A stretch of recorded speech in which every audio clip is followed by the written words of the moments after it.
The politics of globalism, especially geopolitical issues, is mostly a show. It's all theatre. We have a good example.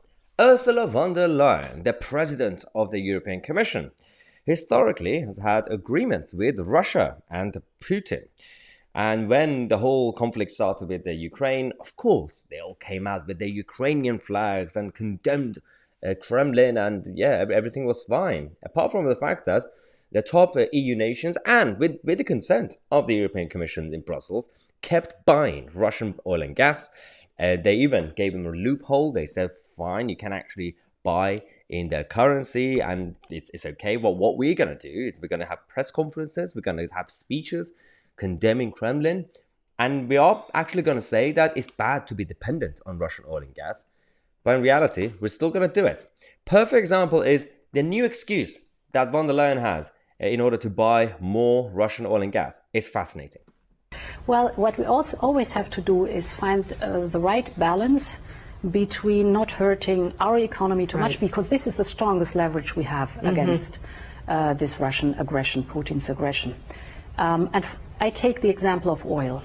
Where we have to be careful is that if we would completely cut immediately, as of today, off the oil, he might be able to take the oil that he does not sell to the European Union to the world market. Oh yeah, he could take it to the world market. And what can he do with it? The world market, where the prices will increase, and sell it for more, and thus fill his war chest. So we have to be very strategic in the way we approach that topic.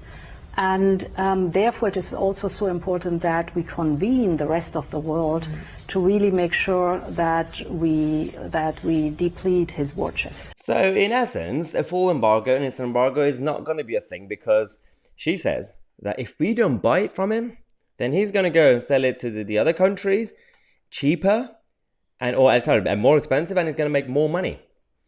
I mean, there is a logic to it, of course, but is it responsibility of the European Commission to help the rest of the world by buying cheaper oil and gas from Kremlin so that they don't go and sell it to, I don't know, some other country, maybe Canada, more expensive? It's funny because this is the same European Commission who just came out again, literally 10 minutes later, saying, well, we will cut, around 90% of imports by the end of the year, by the end of next year. So nothing is going to happen. You do realize nothing's going to happen because the dependency that they have, the addiction, is out of control. And everything is literally as about a show, because they have to look after their own interests, not the people of Europe, but of course the establishments of Brussels and other European countries like in France and Germany. We are going to come back in half an hour with more updates, especially from the Welsh Labour government, who are now feeding school children bugs, as you might have already heard. So subscribe to the channel. I'm Tousi, and we are the media.